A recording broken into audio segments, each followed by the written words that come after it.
on election night. Count on WRAL News for unmatched coverage on 3 channels and WRAL.com. Team coverage of the Senate race the entire country is watching. The fastest results. Online interactive maps, including new live precinct-level results. See how your neighborhood is voting. Analysis with context and depth from our @NC Capitol team. And victory and concession speeches as they happen. Election night on WRAL is coverage you can count on. Watch it, search it, stream it.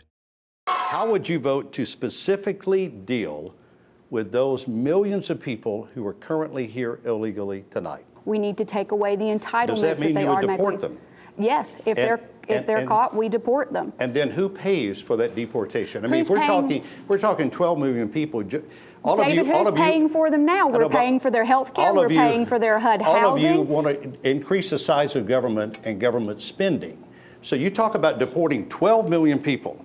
That's a huge cost to this country. Tonight at 7, Congresswoman Renee Elmers and challenger Clay Aiken go head-to-head in their first and only debate. I'll be moderating, and we'll be live fact-checking on Twitter. Follow @NC Capitol. Watch tonight at 7, sponsored by the North Carolina Bankers Association. Then, Tuesday at 7, Senator Kay Hagan and North Carolina House Speaker Thom Tillis in a live senatorial debate. I'll be reporting on the key issues covered by the candidates. Sponsored by the North Carolina Association of Broadcasters. Tuesday at 7 on WRAL News.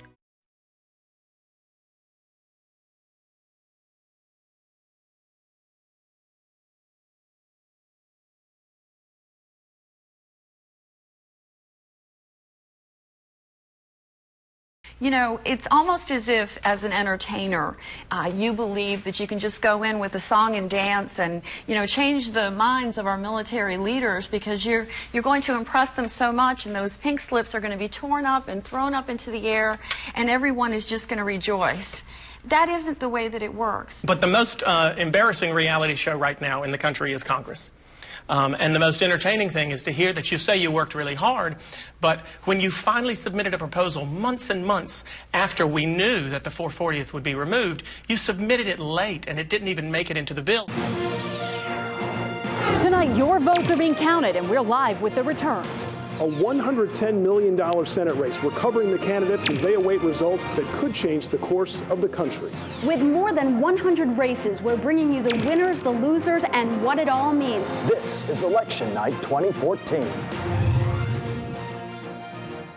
Thank you for joining us for our special 2014 midterm election coverage. I'm Gerald Owens. And I'm Jackie Hyland. Welcome to WRAL's election headquarters. For the next hour, we'll have results on all the big races with live crews standing by with the winners and the losers. We'll also have the victory and concession speeches, as well as analysis by our political experts. Because my name is Thom Tillis, and I'm the next United States Senator from the state of North Carolina.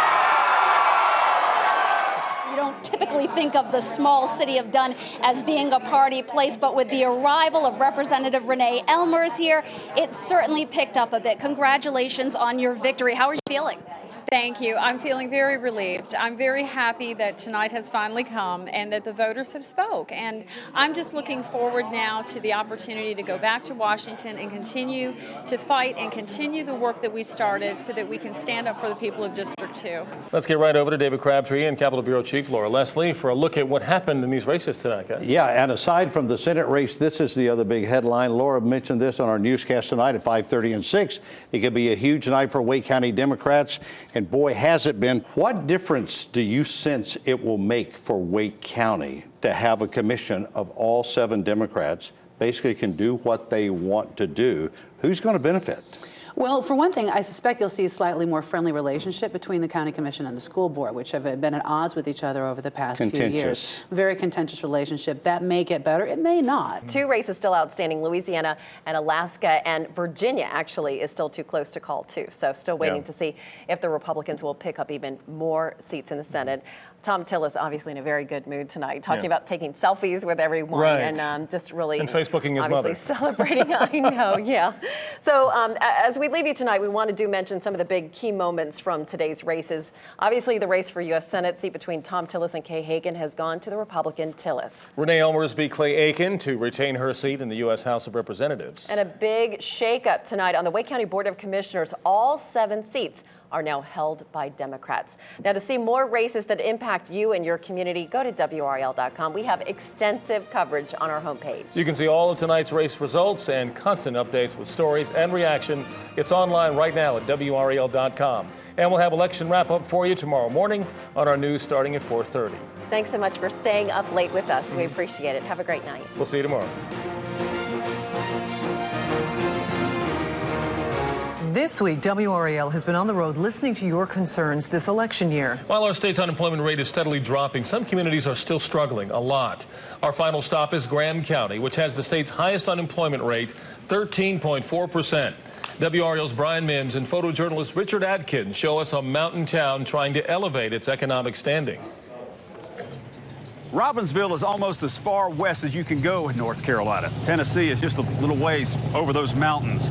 Graham County is rich in natural beauty, but its economic landscape isn't so pretty. It's something you can see here on Main Street. The buildings are still as solid as the mountain rock by which they're made. But a piece of paper carries a crushing message. Snyder's is closed. Among the store's dusty left behinds hangs a calendar from 2008, and the wording on the window is all worn out. But those empty stores you see, it's kind of like strip malls you see all over. Can't make it. Gail Wiggins runs the Full Bloom Florist. Now, how long have you lived in Robbinsville? Well, I was born here. And she fears her town is dying.